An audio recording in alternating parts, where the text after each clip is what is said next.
Boa noite. Boa noite, boa noite. Então aí, gente. Bora, vamos entrando aí. Vamos lá. Sejam bem-vindos, bem-vindos, boa noite. Então, Petit, 16º dia de guerra. Ô, mestre, essa é a E definição de sextou, é isso, mestre? sextou é isso. Sextou, o pessoal acha que é, porra, ir pra balada. Não, e não é. Não Os é tempos não isso, são né? esses, não são esses. São outros tempos. Ah, entendi. Apoie Cara, mas eu já fiz live com você hoje, tem que fazer outra, é isso Petit. mesmo? Não, realmente tá demais, né? Eu acho que não tinha necessidade de a gente fazer tanta live no mesmo dia, assim, realmente não precisava. Pô, Mas, vai ficar acontece. carregado, né? Se o pessoal quiser assistir, a gente fez uma live com a Livraria Cultura, não é isso, Tanguy? Isso. Estamos esperando, ô Cultura, estamos esperando Alô, os mimos, é os isso, recebidos. é isso. Recebidos e não pagos. Não quero pagar por livro esse mês eu não quero pagar por livro, não, gente. Olha aí. Enfim, querendo Cara, o aí. Tanguy precisa de livros para que a É, estante dele porra. deixe de ser fake, deixe de ser É, fake, passe a ser uma estante porra. verdadeira, não é Isso isso? aqui eu comprei no Mercado Livre, tem uns 3 anos aí, já tô precisando trocar, cara. Não é Sabe? isso? Botar livro de verdade, claro. Cara, não peçam pro Tanguy se levantar, porque pode ser que a estante caia, né? Sim, Porque aquela sim, eu estante de esbarro aqui e papelão. as coisas caem. É Olha aí, verdade, é verdade. olha aí, estante de É. papelão, a coisa fica meio complicada. O pessoal tá Ô, chegando. Daniel, manda um abraço pro Murphy aí, Murphy Andrômeda, aniversário do homem aí, ó. Murphy, parabéns, Parabéns. parabéns, Murphy. Parabéns. Tem gente já comprando selo, ó. Ana Marota comprou selo e mais alguém aqui que foi. Obrigado, Alain obrigado. Marsura comprou selo também.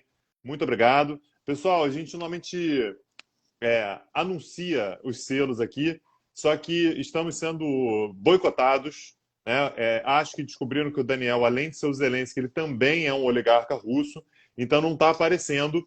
Ah, é menina, Daniel. Pô, Murphy Andrômeda é menina, cara. Caramba, desculpa, perdão aí. É menina. Então, parabéns para você, Murphy Andrômeda, menina. Obrigado, Perdão. Murphy. Obrigado, obrigado. Obrigado não, Daniel. Parabéns, cara. Parabéns, Porra, se parabéns, liga aí, Murphy. cara. Parabéns, isso. Só que não tá aparecendo selo para todo mundo aqui, tá, gente? Então, só pra vocês saberem, se estiver aparecendo para você, fica à vontade para comprar selo.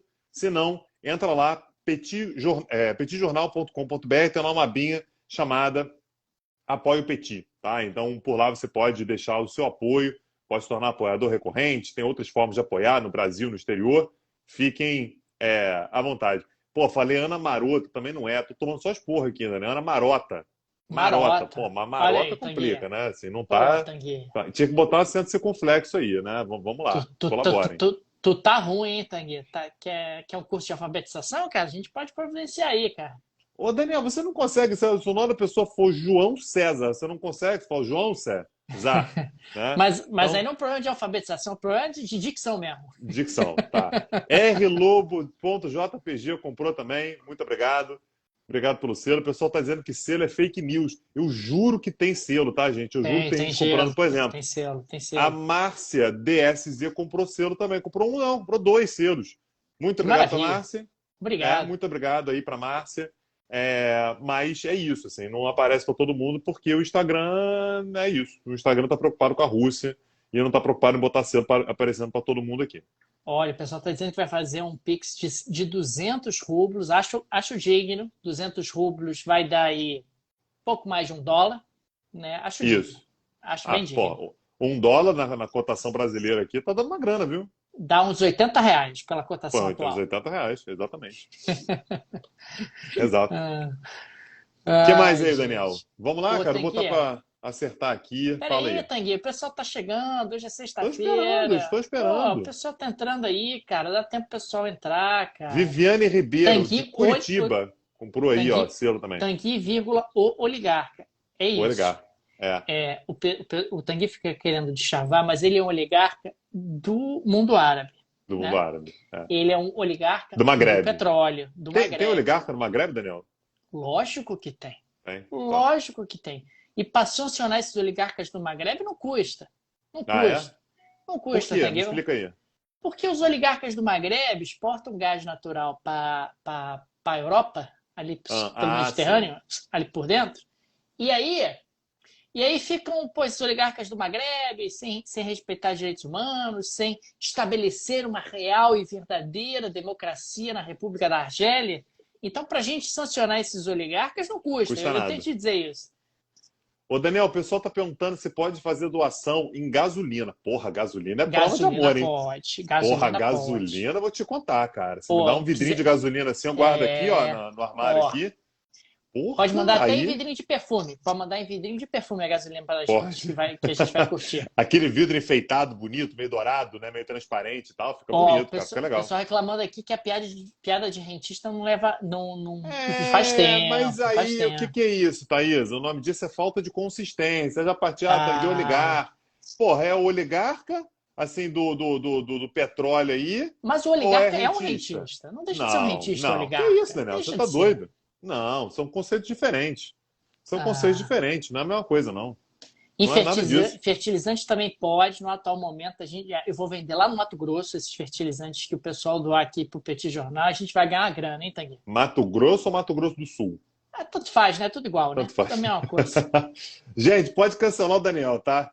Eu botei essa armadilha aqui só para saber se ele dá motivo para ser cancelado. Ó, pode cancelar à vontade. Brincadeira, gente. Tem hora que vai ter gente que vai ligar para mim daqui a pouco, enchendo o saco. Aí vai lá, olha Eu aí! sei. Não é igual, não. Eu imagino não é até igual, quem. gente. Eu acho que eu sei não é quem. igual. É, Eu sei que não é exatamente. igual. Gente, deixando aqui bem Ó, o claro pessoal já isso. chegou puto aqui, ó. Mato Grosso é Mato Grosso. Gente, pelo amor de Deus, a gente sabe. Tem uma vez, gente, que a gente estava dando aula, e aí antes da aula eu disse que uma vez eu tinha ido pro Acre e que eu sobrevivi no Acre. Cara, teve uma menina que ficou muito bolada comigo. Falou, tem gente que mora no Acre, não é questão de sobrevivência. E eu juro que eu tinha falado isso pelas condições pelas quais eu tinha ido pro Acre. O Daniel sabe Essa disso. história é maravilhosa. Um dia a gente tem que contar. O Tanguy jovem, foi sozinho pro Acre, isso não é bem Sozinho mentira. pro Acre. Saiu do Rio de Janeiro, foi em direção ao Acre. E a forma como ele foi tratado lá, eu não sei como ele está vivo até hoje. É verdade. Tratado Então eu disse pelo que eu tio dele. sobrevivi no Acre. A pessoa achou que era porque eu estava, desmerecendo o Acre. Eu juro que não era. Eu juro que não era. Era por causa de condições muito mais particulares e familiares de sobrevivência. Pois é. A Um dia a selva gente conta aí. acreana, Um dia eu vou a contar selva isso. acreana era uma selva familiar, é muito pior. Um dia eu vou contar essa história.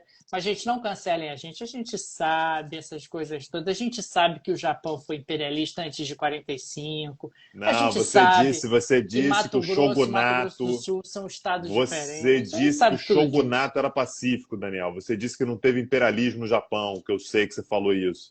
Mas aí, pela ordem, teve uma pessoa aqui que falou que Paris é mais interessante que Lisboa. Aí não. Aí é pessoal. Porra, Lisboa peraí, é Daniel. muito mais interessante que peraí. Paris. Mas Eu não muito consegui mais nem interessante que entender. Paris. Não, Daniel, peraí, só um minutinho. Lisboa é simpática. Lisboa é assim. Não. Eu tô aqui no Rio de Janeiro, vou passear, vou para Campos do Jordão. Bonitinho, legal, simpático. Tá bom, é uma gracinha de cidade. Ninguém vai falar que Campos do Jordão é ruim. Mas não é. Porra, não é Paris, né? Vamos combinar. Acho que não tem nem como conversar sobre isso. Tanguy, Paris, no caso, não é nem a primeira nem a segunda cidade mais interessante da Europa. Eu sei que você nasceu em Paris, eu sei que você tem uma vinculação emocional com Paris que não te leva a analisar friamente. Mas eu tenho que te contar que Paris é uma cidade decadente. Cidade decadente, ultrapassada por várias cidades Você europeias. fala que é decadente, Daniel, porque Paris, assim, vamos colocar assim, Paris é decadente. Paris é uma cidade decadente, mas Paris é uma cidade que decaiu ao longo do século XX, não é uma cidade que decaiu ao longo do século XVI. Você entende? Assim, são etapas de decadência, né? Então, assim, Paris é uma cidade que vem decaindo ao longo do século XX e início do XXI. Porra, século XVI complica, cara. Quantas pontes legais tem Paris? Porra, ponte todas. agora é padrão? Ponte agora é referencial. Porque é ponte. É um dos padrões. Padrões. Ponte. Agora porque o Rio Sena é um rio bem apertadinho assim, bem pequenininho, bem apertadinho. E o Rio Tejo é enorme. Pô, aí não dá pra ficar fazendo uma ponte do lado da outra. Entendi. Então o critério é esse, tá? O critério é o tamanho do rio. Não, cara. Porra, então Manaus é a puta de uma cidade, né? Assim, é a cidade mais importante Manaus do tem uma planeta, ponte. Tem uma ponte, Manaus tem uma ponte. Não dá pra ficar fazendo uma ponte um do lado da outra em Manaus. Entendi. Em Paris dá, porque tem um córrego chamado Rio Sena. É um córrego, Entendi. né? É um córrego. Não é um rio de verdade, é um córrego. Entendi. Tá bom. Tá bom, Daniel. Vamos começar? Sexta-feira o Petit tá vida louca, hein, Tanguy? Vou te dizer aqui. A gente tá chutando balde aqui. É o Gente, só cansaço, para vocês gente. Pedimos saberem. desculpas, é o Eu e o cansaço. Daniel, a gente fala muito por mensagem, mas falar mesmo, porra, dá um trabalho, sabe? A gente não Aí a fala. gente prefere Aí a gente conversar fala aqui aqui. com vocês. É A gente isso. fala aqui com vocês assistindo. É É isso. isso. Aí o Olha pessoal vai aí. cancelar a gente agora porque eu falei de Manaus. Gente, Manaus é só porque eu tava falando do tamanho do Rio, gente. Também não é nada. Calma aí, tá? Porra, adoro Manaus, inclusive. É ótimo. Tu já foi a Manaus, Tegui? Já foi a Manaus. Que Ó, isso, coisa cara? boa. Foi dar palestra Porra. em Manaus você, né, cara? Fui, Foi fui dar dar aula em palestra em Manaus. Manaus. Manaus é legal Manaus, mesmo. Daniel, Manaus é muito legal. eu saí do Rio para ir para Manaus. Eu saí daqui, não lembro que horas que era, mas era tipo de madrugada. Peguei o voo, fui para Manaus, dei a palestra, passei o dia todo acordado e voltei. Então, eu fui e voltei de Manaus em 24 horas. Foi realmente uma experiência Pô, daquela, né? é 24 horas pesado, você é foi a Manaus. pesado. Porra, pesadíssimo. Mas a cidade é muito legal, foi muito bem recebido lá. Pô, realmente muito, muito maneiro, muito legal. Então vamos começar, né, É, Tegui? vamos começar, vamos embora. Gente, então, só para lembrar, a gente vai começar agora. Durante a gravação, a gente não vai falar de selo, a gente não vai interagir. Eu sei que tem gente que fica chateada, né, Daniel? O pessoal começa a xingar a gente aqui durante a. Não estão respondendo o que a gente está falando. Nada pessoal. Depois a gente volta, tá? A gente volta e interage com vocês aqui. Obrigado, Solange, que comprou mais um selo aí. Vamos lá, vamos começar aqui gravação. Gravando aqui, Daniel. Olá, gente. Bem-vindos a mais um Plantão Petit. Hoje é o 16º dia de guerra, de conflito entre Rússia e Ucrânia.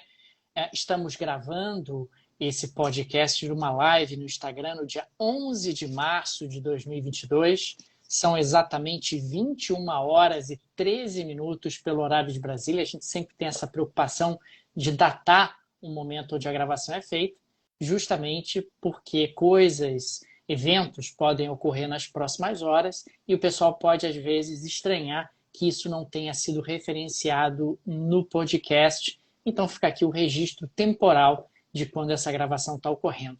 Tudo bem, Tagui? Vamos lá?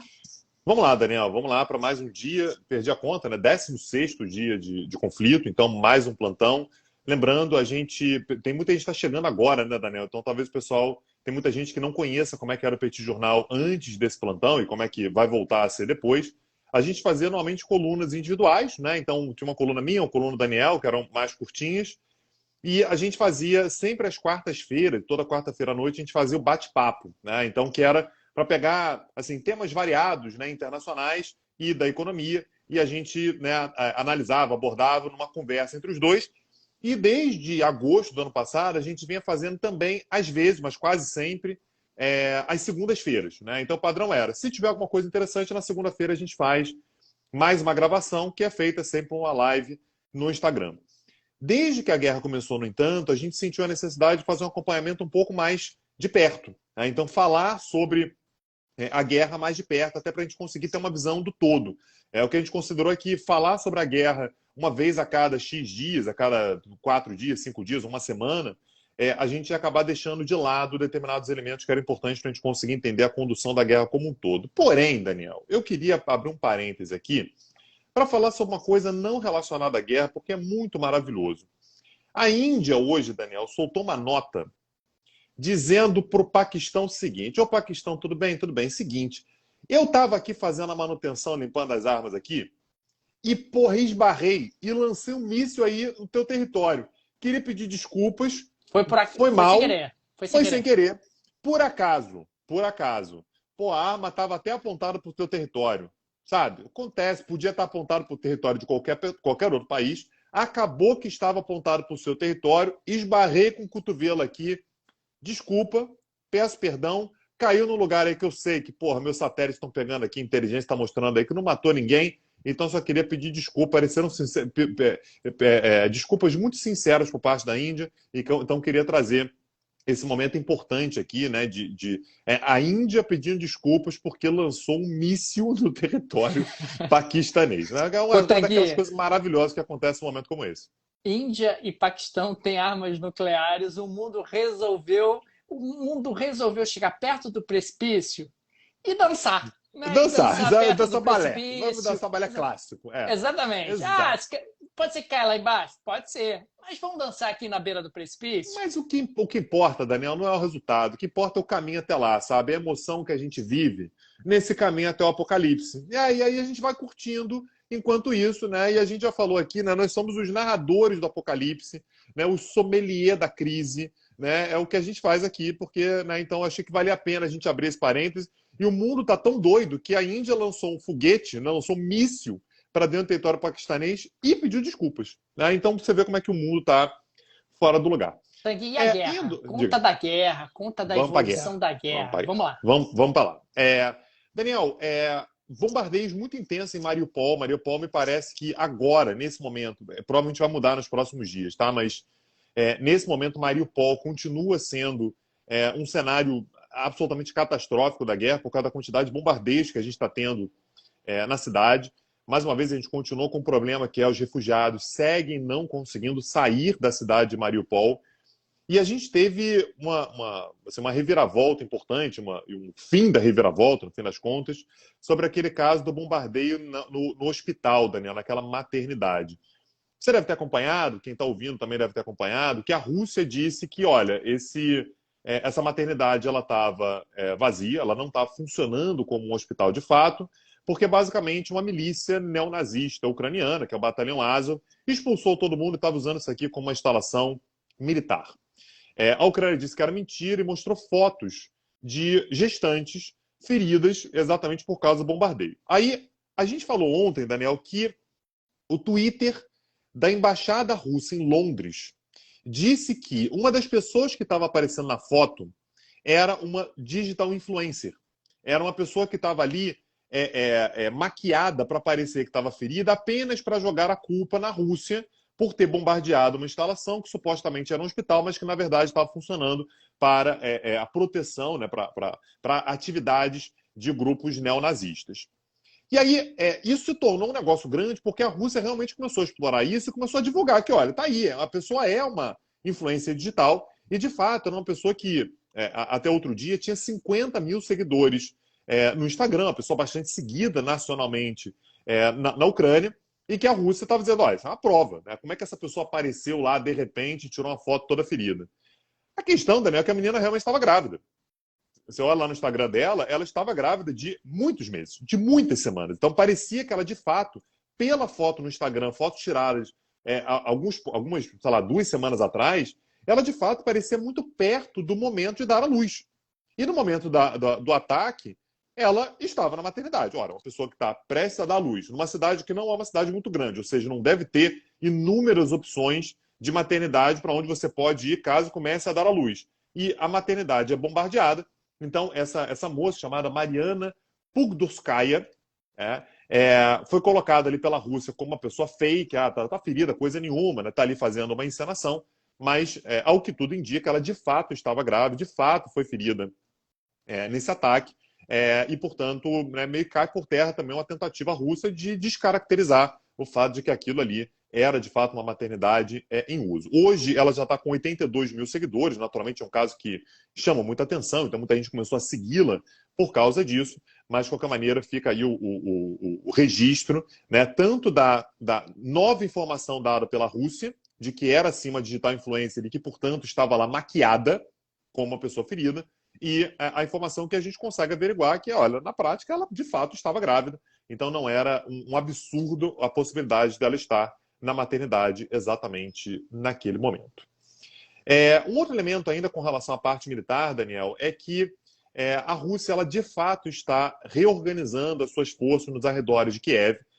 A gente comentou aqui várias vezes sobre aquela coluna que estava em direção a Kiev, a partir do norte do país, que ela se dispersou, e a gente pode interpretar isso como uma forma de tentar ser um alvo menos evidente para a resistência ucraniana, mas também como uma forma de cercar, né, uma área maior. E, portanto, ao longo dos próximos dias, a gente deve ver uma intensificação de um ataque, né, de fato, de um assalto contra a cidade de Kiev. Segundo o governo ucraniano, metade da população de Kiev saiu da cidade, o que é algo muito significativo, né, uma quantidade, de fato, bastante grande de pessoas. Uma atenção especial deve ser direcionada à possibilidade de Belarus entrar no conflito em breve. Disclaimer importante.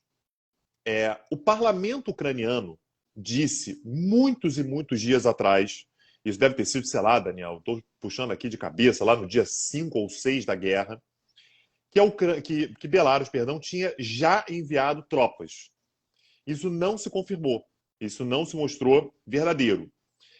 Jornalistas ucranianos disseram que hoje, lembrando, a gente está gravando essa live aqui, né, esse episódio, numa live, no dia 11 de março, sexta-feira, às 21h21, do horário de Brasília, jornalistas ucranianos disseram que às 21 horas lá da Ucrânia, ou seja, já passaram tem 4 horas atrás, estava tudo programado para que Belarus iniciasse um ataque contra a Ucrânia, o que aparentemente também não se verificou. Mas o que a Ucrânia está dizendo constantemente é que a Rússia poderia estar buscando um pretexto para que Belarus finalmente atacasse. Então, provavelmente, a Rússia do território ucraniano atacaria Belarus para Belarus ter a justificativa para atacar a Ucrânia também. Tá? Então, fui atacado a partir do território ucraniano, vou entrar na guerra. Me parece, assim, algo que é meio que uma tentativa e erro, né? A Ucrânia está ali tentando, a qualquer momento me atacar aqui, foi porque a Rússia fez uma ação provocativa. Até agora, a Ucrânia não acertou com relação ao ataque de Belarus. Detalhe importante é que quem está em Moscou nesse exato momento, enquanto a gente fala, é exatamente o Alexander Lukashenko, presidente de Belarus. Lembrando, é o cara que está à frente de Belarus desde 1994, é um cara, de fato, muito, muito próximo ao Putin. Então está lá em Moscou, sabe-se lá o que vai ser discutido entre os dois, mas é importante notar que que a Ucrânia está alertando constantemente com relação a essa possibilidade de um ataque, que até agora não se confirmou. Aqui, falando um pouco das novidades econômicas que aconteceram ao longo das próximas horas, acho que o maior destaque do dia de hoje foi o presidente Joe Biden anunciando novas sanções à Rússia, novas sanções econômicas. Claro que ele anunciou o banimento da importação de frutos do mar provenientes da Rússia, diamantes e vodka. Vodka é, sem dúvida alguma, algo que chama atenção. Quer dizer, os Estados Unidos agora não podem mais importar vodka da Rússia. Você teve mais sanções a oligarcas russos, novos nomes sendo colocados na lista de sanções dentro dos Estados Unidos. Mas, sem dúvida alguma, o que mais me chamou a atenção foi o presidente Biden anunciando que apoiava, e claro que isso depende de uma aprovação do Congresso, a Rússia não ser mais tratada pelos Estados Unidos como nação mais favorecida. A cláusula de nação mais favorecida, aplicada a países em desenvolvimento, abre espaço para que você tenha ali tarifas de importação menores, abre espaço para que você tenha condições um pouco mais vantajosas do ponto de vista comercial. Se efetivamente houver esse banimento, se efetivamente a Rússia deixar de ser tratada como nação mais favorecida, isso abre espaço para que os Estados Unidos aumentem as tarifas de importação em relação aos produtos russos que ainda não estão sancionados, para os produtos russos que ainda não estão banidos do mercado americano. Isso é efetivamente algo que me chamou a atenção e pode ser aí um novo caminho em termos de sanções aplicadas à Rússia no que diz respeito à questão comercial especificamente.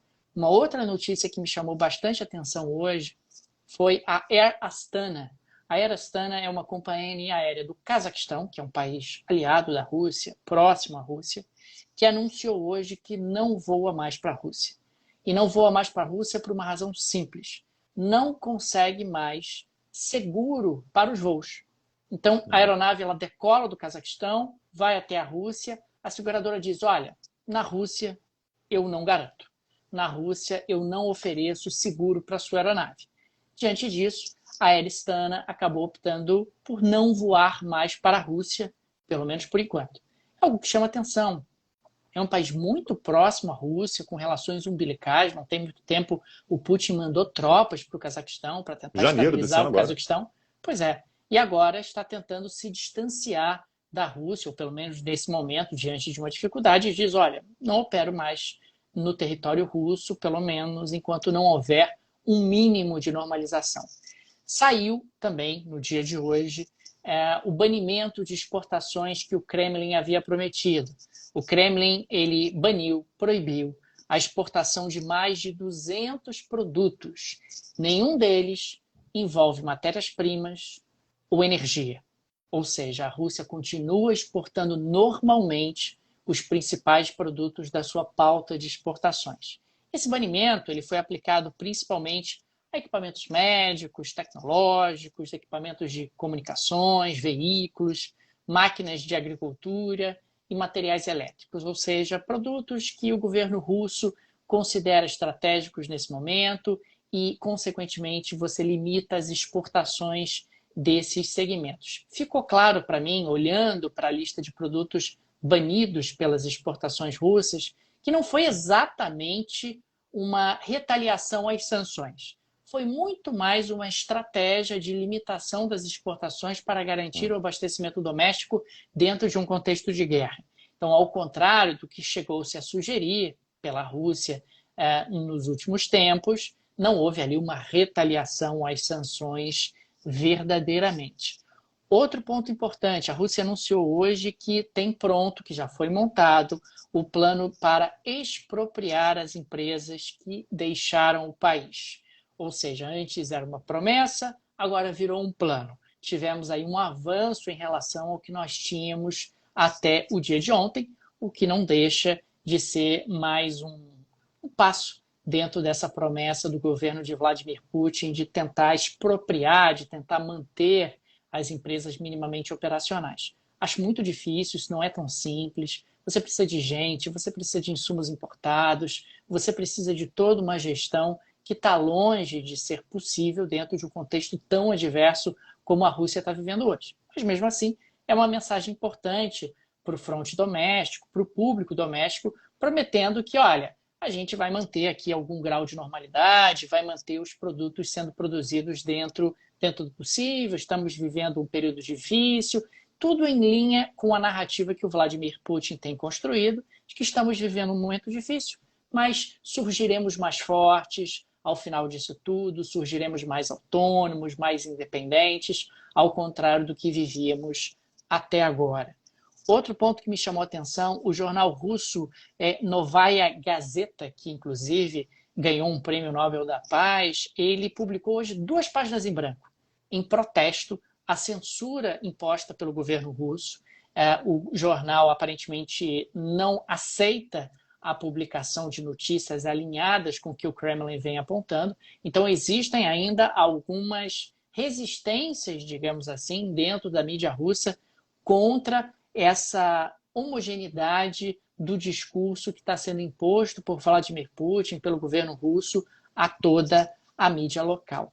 E uma outra nota que me chamou particularmente a atenção, no dia de hoje, a Lituânia, né, na sua capital Vilnius, acabou trocando o nome da rua onde fica localizada a embaixada russa.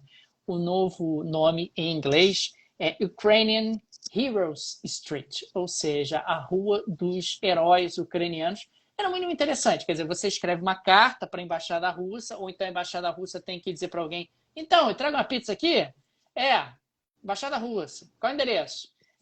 Ukrainian Heroes, heróis ucranianos. É uma forma de dar uma trollada, é uma forma de dar uma debochada nos russos, não tem maiores impactos, mas mostra um pouco o clima ali na região dos países bálticos, e sem dúvida alguma, se eu morasse em um desses países bálticos, eu estaria extremamente preocupado, mesmo sendo membro da OTAN, porque são países pequenos, mas já fizeram parte da União Soviética e, eventualmente, um expansionismo russo pode ir em direção a eles.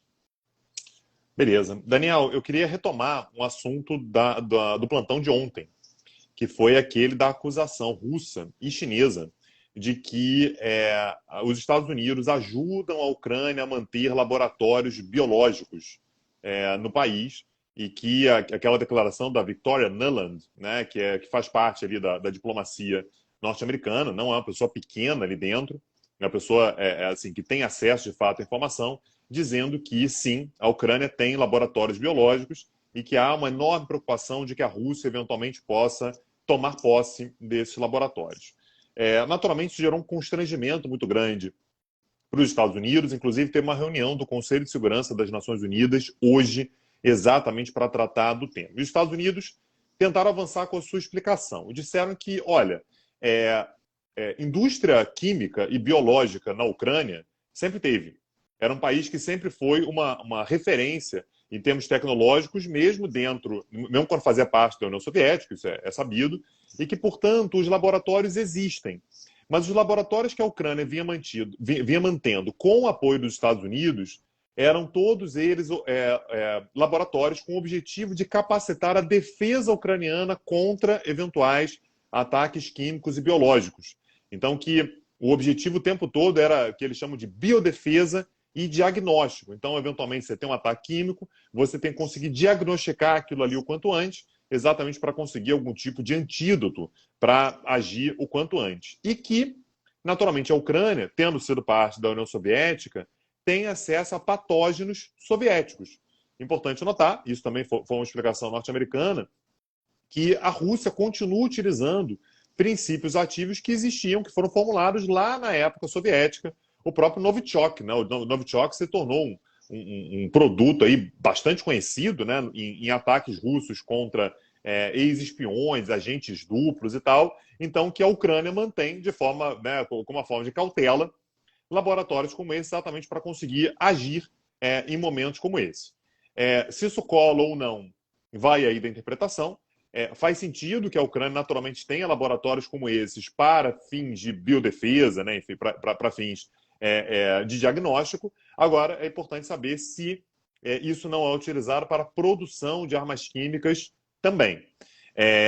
E nesse sentido que a Victoria Nuland, a própria, né, aquela que deu a declaração, que deu a abertura para isso tudo, portanto, o que ela disse é que isso é nada mais, nada menos do que a Rússia tentando encontrar uma justificativa para usar armas químicas e dizer que foi a Ucrânia.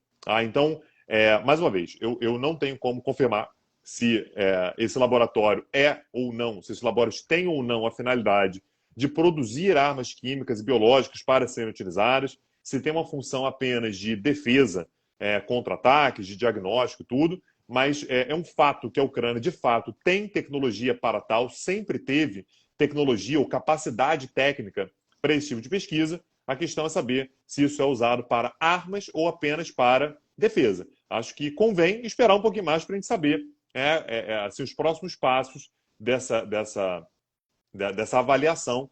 A Rússia, de qualquer maneira, né, pediu uma reunião do Conselho de Segurança, que aconteceu hoje. Naturalmente, o discurso russo foi um discurso bastante enfático, respondido pelos Estados Unidos, dizendo que, olha, isso aí é apenas mais uma fake news da Rússia, não tem absolutamente nada disso. Quem usou armas químicas recentemente foi a Rússia lá na Síria. Lembrando, os Estados Unidos não são nem um pouco santos com relação a isso. Os Estados Unidos, por exemplo, forneceram armas químicas e biológicas para o Iraque na década de 1980, no momento em que o Iraque estava em guerra contra o Irã. Então é importante também não colocar uma auréola de anjo na cabeça dos Estados Unidos, falando, mas eles jamais fariam isso, não dá para botar essa mão no fogo, mas é importante saber, portanto, em que pé que está esse debate, né? Acusação, defesa de um lado, acusação do outro, para a gente conseguir imaginar o que pode acontecer daqui para frente. Avançando um pouquinho mais ainda, Daniel, acho que um outro assunto que você vai querer contribuir ainda que é a questão relacionada às redes sociais. Você comentou ontem, né, essa foi uma pauta sua no plantão do 15º dia, que o Facebook mudou, né, suas definições relacionada a discurso de ódio e abriu ali uma possibilidade, se quiser lançar hate aí no Putin, na guerra, na Rússia e tal, eu vou fazer vista grossa. Tá liberado. Você fala aí que a gente não vai bloquear ninguém, não. E aí a Rússia disse que se isso não for revertido, vai implementar medidas drásticas, que, sinceramente, né, assim, a Rússia já está limitando profundamente o uso do Facebook, então, assim, eu acho que faz muito pouca diferença, mas disse que vai implementar medidas drásticas caso não haja uma reversão, e o procurador-geral da Rússia pediu à justiça russa que a Meta seja considerada uma entidade extremista, porque está permitindo discurso de ódio, e que, portanto, se levaria a uma proibição absoluta de qualquer atividade da Meta no país, o que inclui, entre outras coisas, o Facebook e o Instagram. Ao mesmo tempo, o YouTube bloqueou canais de mídia financiados pelo governo russo. Então, o canal aqui recebe grana do governo russo. Isso vai passar a ser considerado propaganda do governo russo, o que vai, portanto, ser afetado também. Então, o YouTube vai começar a bloquear esse tipo de canal. E a resposta da Duma foi de que a Duma vai parar de atualizar a sua página no Facebook, Instagram e Twitter. Eu acho que agora vai, hein, Daniel? Eu não sei. Ah, rapaz.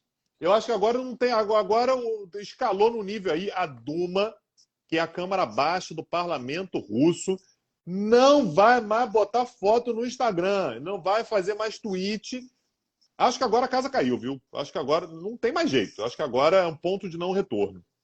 E No ao final mesmo é uma tempo, disputa, no final é uma disputa apenas de narrativas, né? Porque o Facebook já está inviabilizada, já tem a sua operação inviabilizada dentro do território russo, o Facebook está favorável à postura americana dentro desse conflito. Quer dizer, me parece quase que uma disputa para inglês ver, né? Ó, estamos aqui agindo, hein? Veja bem, veja você, vamos tomar atitudes, somos valentes do que efetivamente algo que vai ter maiores implicações práticas, né? pois é. E Daniel, assim, tem uma galera que está levando a sério, né, a questão da guerra midiática. Os Estados Unidos, Daniel, a Casa Branca, fizeram hoje uma live, uma grande live, explicando a guerra para 30 influências, 30 celebridades do TikTok. Então, assim, você tem milhões e milhões de seguidores no TikTok. A galera ouve o que você fala. Assim, você fala, se torna automaticamente um trend. Assim. A galera escuta realmente. São 30 casimiros norte-americanos que muitas vezes têm dificuldade de entender assim, o que é a guerra, por que está acontecendo, qual é a questão e tal. São pessoas que são naturalmente de segmentos que não são exatamente ligados à política, à geopolítica, à guerra e tal. E a Casa Branca, portanto, convidou 30 influencers, imagina a quantidade de seguidores que esses caras não têm, para explicar o que é a guerra, o que está acontecendo. Então, essa ideia que a gente tem de que, não, mas a guerra é um negócio que é assim, a Casa Branca, o Kremlin, né, a Kiev, e estão lá discutindo termos difíceis, complicados e tal, e que isso não vai chegar no público. Isso acabou, tá, gente? Então, o fato da Casa Branca se dispor a fazer uma live para 30 influenciadores, 30 dos maiores, alguns dos maiores influenciadores norte-americanos, para falar sobre o tema, de fato, levar em consideração muito a influência que a internet tem em moldar enfim, o discurso, né, a visão que se tem acerca da guerra. Tenta imaginar, Daniel, a gente está falando aqui sobre essa quantidade de sanções inacreditáveis que são colocadas contra a Rússia. A partir do momento que você tem uma ação como essa, essas sanções elas começam a se justificar cada vez mais. Cada vez que sair uma notícia dessa, vai ter mais gente falando assim: ah, não, porra, mas aí também a Rússia, você viu o que a Rússia fez? A Rússia fez isso, a Rússia fez aquilo. A culpa da Rússia, ela se consolida cada vez mais quando você tem esse nível de influenciadores falando sobre a guerra nesses termos. Então, uma ação da Casa Branca que mostra muito como é que as guerras vêm sendo lutadas. Isso foi quase um chavão, tá, ao longo dos últimos anos, Daniel. Eu vejo isso pelos meus alunos. Eu quero falar sobre como é que as redes sociais influenciaram a Primavera Árabe. Eu quero falar sobre o impacto das redes sociais. A gente está chegando no nível nunca visto. Assim, um nível muito superior a qualquer outro momento de influência das redes sociais na guerra. O fato dos influenciadores no TikTok estarem sendo alvo, né, desse tipo de ação mostra bem isso. Peço desculpa pelo barulho, o gato derrubou a garrafa que estava aqui em cima da mesa. Esse barulho, portanto, perdão, né, interferência felina na live de hoje. Ô, Tanguy, eu acho que ninguém ilustra tão bem, efetivamente, essa guerra nas redes sociais quanto o próprio presidente Zelensky, né, que tem utilizado pesadamente as redes sociais como um mecanismo de difusão da mensagem ucraniana, como forma de mostrar que ele está no comando, como forma de mostrar que a Ucrânia está lutando para proteger a Europa, que a Ucrânia é o último muro antes da Rússia chegar a Berlim. Ele chegou a colocar isso nas redes sociais dele. Portanto, nós nunca tivemos uma guerra sendo literalmente narrada pelas redes sociais, discutida nas redes sociais, debatida nas redes sociais ao vivo. Isso é muito mais do que a guerra ao vivo. Eu lembro quando eu era criança, a guerra ao vivo, que era a Guerra do Golfo. Nossa, estamos aqui transmitindo ao vivo o bombardeio do Iraque, o Iraque está sendo bombardeado. É completamente diferente das redes sociais. As redes sociais é algo que ao longo do dia vai mudando, que ao longo do dia vai trazendo informações. Aí você tem pessoas que estão lá, ou que dizem que estão lá, ou você tem o próprio presidente fazendo postagens. Você tem ali uma guerra de comunicação muito intensa e essa é efetivamente uma frente que tem se destacado muito. Afinal, se você mantém o engajamento à sua causa nas redes sociais, você mantém governos sob pressão, governos que eventualmente vão sancionar a Rússia, governos que eventualmente vão mandar armas para você. Quer dizer, existe aí uma luta no ambiente das guerras sociais, das redes sociais, que nesse momento está inclusive muito assimétrico, porque Fez de um sentido, lado viu? você... Pois é, Você falou guerras sociais aí, foi um ato falho que fez mas não total deixa de sentido. ser, né? Não Sim. deixa de ser. E está muito assimétrica, num certo sentido, porque a Rússia está enclausurada, digamos assim, e a Ucrânia está aberta a esse tipo de divulgação, a esse tipo de publicações que as redes sociais acabam proporcionando para milhões de pessoas e de maneira muito direta. Beleza, né? Um outro assunto diplomático, eu falei ontem, né, que ia ter uma reunião da União Europeia, então dos 27 membros da União Europeia, em Versalhes, né? Então, na França, exatamente para discutir, além de assuntos importantes para a União Europeia de uma forma geral, a adesão ucraniana. E se decidiu que, de fato, a União Europeia vai dar prosseguimento à adesão da Ucrânia. Porém, Daniel, os líderes da União Europeia estavam divididos com relação à velocidade dessa adesão. Tinha alguns países, particularmente países do leste europeu, que estavam dizendo que, olha, a adesão da Ucrânia não é uma adesão como outra qualquer. Corre com isso daí, porque vai ser importantíssimo para a defesa ucraniana, para a Rússia entender que a Ucrânia faz parte, sim, da galera que está englobada nas organizações ocidentais, né? Então, por mais que a Polônia, por exemplo, seja um país do leste europeu, está lá, está na OTAN, está na União Europeia, e que a Ucrânia faz parte dessa galera. Só que houve uma preocupação, em primeiro lugar, com a questão econômica mesmo. Assim, você colocar um país em guerra, um país que é um país pobre, assim, não é um país, né, de renda elevada, na União Europeia sem a devida preparação, seria meio que contratar uma crise daqui a algum tempo, exatamente pelo descompasso econômico. A gente sabe que quando a Grécia, por exemplo, foi colocada para dentro da União Europeia sem o devido processo de averiguação, por causa daquele otimismo todo, da década de 90, vamos colocar para dentro, né? A Grécia, portanto, acabou entrando na União Europeia. Na verdade, a Grécia entrou na União Europeia em 81, mas faço referência aqui principalmente à adesão ao euro, né? Que foi algo que foi meio que, não, bota a Grécia aí, a Grécia vai junto e tal. Então, em 2002, a Grécia é um dos países que entra no euro sem o devido processo. Isso assim, foi um dos elementos que levou à crise alguns anos depois, em 2010. Então, o primeiro elemento é um elemento assim, olha, a adaptação ela é necessária, ela tem que ser feita. E segundo, assim, vamos ser cautelosos, vamos devagar. Exatamente porque a Ucrânia está em guerra, né? Está em guerra com a Rússia, né? Você lê Tolstói lá no século XIX e a gente já sabe a treta que é entrar em guerra com a Rússia. Assim, vamos devagar. Então, decidiu-se, no fim das contas, que a adesão ucraniana não teria aquilo que a gente chama de um fast track, ou seja, não teria a via rápida para a Ucrânia entrar. Então, a Ucrânia vai passar por todas as etapas para ingressar na União Europeia. Então, se havia aí, de repente vai entrar mais rápido e tal, não vai. É um recado que está sendo dado que, olha, a Ucrânia está entrando, mas não vai ser tão rápido quanto se imagina. Lembrando, se for um exemplo que a gente já citou aqui, a Polônia passou 10 anos em processo de adaptação. A Turquia está, sei lá, quanto tempo, Daniel? A Turquia está esperando para entrar na União Europeia tem Há décadas décadas, décadas. e não consegue entrar exatamente porque não consegue essa adaptação à estrutura da União Europeia. Tanguy, chegou a hora do nosso quadro Chegou a preferido, hora. Hoje vai né? É ser o bom, hein? momento. Hoje vai ser bom. Hoje vai ser bom. Solta a vinheta.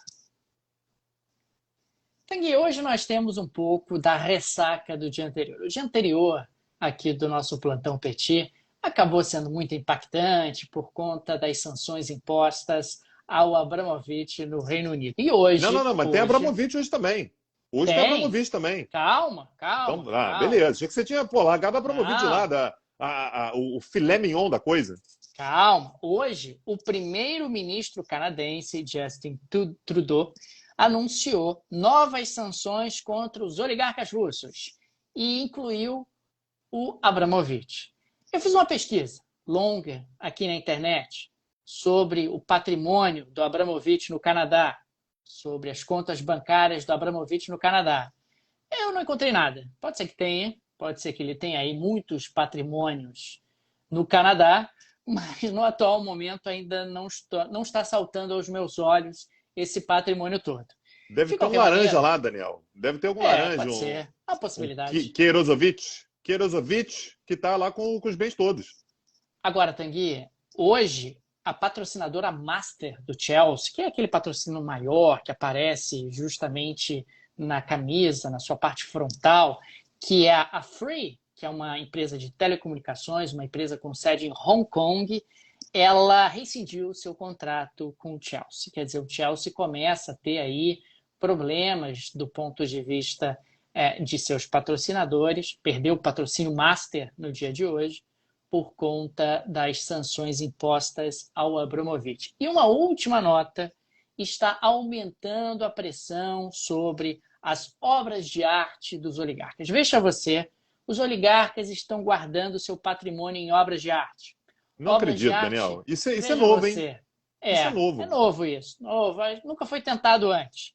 E aparentemente, Dona Suíça, que está dizendo aí que faz, que acontece, não está devidamente atenta às obras de arte dos nossos oligarcas russos. Eu consigo Saiu imaginar hoje. a cara da Suíça falando assim: aqui na Suíça eu não sabia que tinha. Tem obra de arte rua. Não, não tem, Não não. pode ser. Eu Não pode procurei ser. aqui e não vi. Como é que pode, né? É a cara da Suíça fazer isso. Então, veja você, hoje a Bloomberg, inclusive, soltou uma matéria falando sobre isso, que a Suíça está pressionada. A Suíça está pressionada porque, aparentemente, ela não está tendo a atenção devida ali. Cara, eu acho injusto. A Suíça não é exatamente uma nação que tem muita experiência nessa coisa de ficar perseguindo o bilionário. Não Não tem. tem, Fez isso não pouquíssimas tem. vezes. É. Não tem expertise, não tem treinamento, não tem ferramental para isso. Aí vem lá o presidente Falta da cultura Confederação. organizacional, Daniel. É Falta essa lógico, cultura.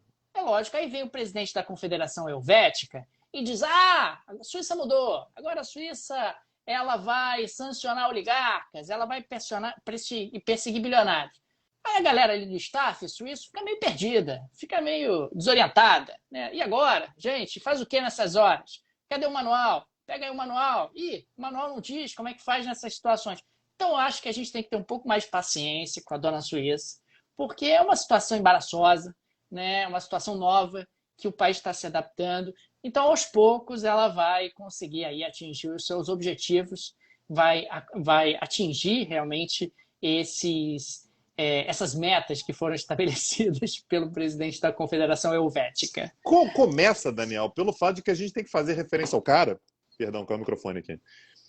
Começa, Daniel, pelo fato de que a gente tem que fazer referência ao cara como presidente da Confederação Helvética, e ninguém sabe o nome dele, né? Ninguém sabe quem é, a gente não sabe, simplesmente, né, a gente só fala o cargo do cara porque o nome mesmo a gente não tem Tanguy, condição de você saber. que é Então, especialista em Suíça, você é especialista opa, em Suíça, você sou. gosta da Suíça, eu sei que você é um Adoro. cara que acha a Suíça um lugar palpitante. Gente, eu nunca vou me esquecer o nome é isso, o termo é esse, um lugar palpitante. Siga. Eu nunca vou me esquecer do dia que eu falei: Tanguy, tô indo para a Suíça. Ele falou: mas para a Suíça? O que você vai fazer na Suíça? Né? A Suíça é um lugar meio parado, cara, meio parado, meio pacato. Enfim. É parado e caro. Pô, aí complica, né, Daniel? Mas é parado, mas é baratinho, uma pousadinha, pananã. Não, então ao contrário. É caro, mas, cara, é agitação. Ela a Suíça assim, é o pior de um, pior de outro. É caríssimo e parado. Ô, Tanguy, mas é a minha cara isso, uma coisa tranquila, É verdade. uma coisa bucólica, uma coisa. Eu fui na Suíça, o negócio é calmo. A Suíça é um país calmo. Eu achei um lugar calmo, tranquilo, gostei, combinou com o meu temperamento. Mas a gente fala de Confederação Helvética porque tem ali quantos cantões, Tanguy? 30, 32, Um monte de 34. cantão. Um monte de cantão, tudo é um diferente do outro. E a Confederação Helvética é justamente a confederação desses cantões todos.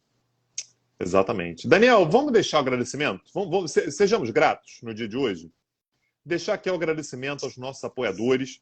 A gente vem falando isso aqui todos os dias, aliás, todos os dias agora de forma literal, né? Pelo fato de que a gente tem feito lives diárias desde o início desse conflito. Não era o nosso padrão. O nosso padrão era ter colunas diárias, mas nem sempre repercutindo os dois, né, os assuntos do dia, eram colunas menores. E a gente só está conseguindo fazer isso, Daniel, porque a gente tem recebido muito apoio nas redes sociais, pessoal indicando a gente. Então, fica aqui o nosso enorme agradecimento ao pessoal que tem ouvido a gente, tem indicado a gente, aos novos ouvintes, né? A gente sabe que em momentos como esse, o pessoal procura informação, então chega até a gente. Continue indicando o Petit Jornal, tá, gente? Isso pra gente faz uma diferença enorme. É assim que novas pessoas chegam até a gente, nos ouvem e tal. Isso pra gente faz muita diferença. E um agradecimento todo especial do fundo do coração para os nossos apoiadores. Nós não temos patrocinadores, nós não temos conglomerado por trás, não temos nada disso, não temos produtor, não temos nada disso. A gente faz isso, somos eu e o Daniel, a equipe do Petit Jornal toda, somos eu e o Daniel, a equipe inteira está nessa live aqui, e a gente só consegue por causa dos nossos apoiadores. Essa galera que banca todos os custos que a gente tem, essa galera que remunera a gente, que ajuda a gente de fato a fazer isso que a gente faz. Então, muito obrigado para os nossos apoiadores. Se você não é apoiador ainda, segue o caminho lá de quem já é apoiador. www.petijornal.com.br. Tem lá uma abinha, né, um post lá, Apoie o Petit. Por lá você encontra como apoiar o Petit Jornal, pode apoiar no Brasil, pode apoiar no exterior, tem várias maneiras de apoiar, tem para tudo quanto é jeito, gosto, da maneira que você quiser apoiar o Petit Jornal, a gente vai ser profundamente grato. Entra lá, petijornal.com.br. Fica aqui também o convite para o pessoal conhecer o outro projeto, o projeto irmão do Petit Jornal, conhecer o projeto do petcursos.com.br, que é o streaming do Petit Jornal, com cursos de aprofundamento. Toda semana tem uma aula nova sendo colocada na biblioteca.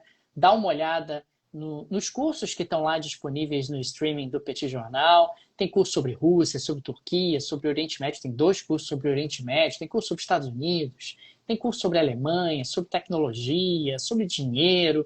O que não faltam são efetivamente temas de aprofundamento. Dá uma olhada que eu tenho certeza que você vai gostar de toda a biblioteca que está disponível ali em termos de cursos do petcursos.com.br. Beleza, último recadinho, ouça o Petit Jornal preferencialmente na Aurelo. A gente está em todas as plataformas, tá, gente? Spotify, Deezer, Apple Podcast, todos os aplicativos de podcast, só que a gente indica mesmo a Aurelo. Tem aplicativo, tem na versão web, ouvindo por lá você também ajuda a financiar o Petit Jornal. Daniel, é isso, um abraço, valeu, até amanhã. Tchau, tchau.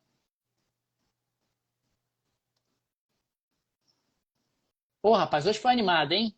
Troca a palavra, copo cai, gato passa na frente, cachorro late. Hoje foi um dia que as coisas aconteceram. Cara, você sabe a parte que eu mais gosto de gravar o Petit Jornal com a Eva aí do seu lado? É quando ela balança a cabeça e a orelha bate, assim, eu acho uma gracinha, cara.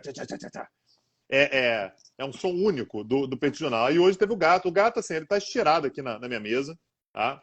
Como se não houvesse amanhã, e ele empurrou com o pé o microfone também. Então, quando a gente for editar lá, não sei se você vai editar hoje, se eu edito, eu vou editar, por volta dos 30 e poucos minutos, só tirar essa parte, era você que estava falando, então fica mais fácil. Só tirar, eu até voltei a falar depois, então não vai dar problema aí. Não, tranquilo. Beleza. Agradecer mais uma vez, né, o pessoal que está comprando selo. Eu queria muito agradecer nominalmente o pessoal que está comprando selo, porém, nós estamos sendo sancionados pelo Instagram. Então a gente não consegue saber quem foi que comprou selo. A pura verdade é essa, a gente não sabe quem foi que comprou selo. Depois aparece a lista, né? Mas depois aí aparece. É tarde, né? Agora não tem como, né? Infelizmente agora não tem como. Mas queria agradecer. Tá aberto ainda, tá, gente? Para algumas pessoas, né? O pessoal que tá aberto aí, dá para comprar selo. É isso, Daniel. Tem mais recados, cara? Mais coisas aí? Não, Tanguy, por hoje é só. Um abraço a todos. Até a próxima, gente. Valeu, tchau, gente. tchau. Tchau.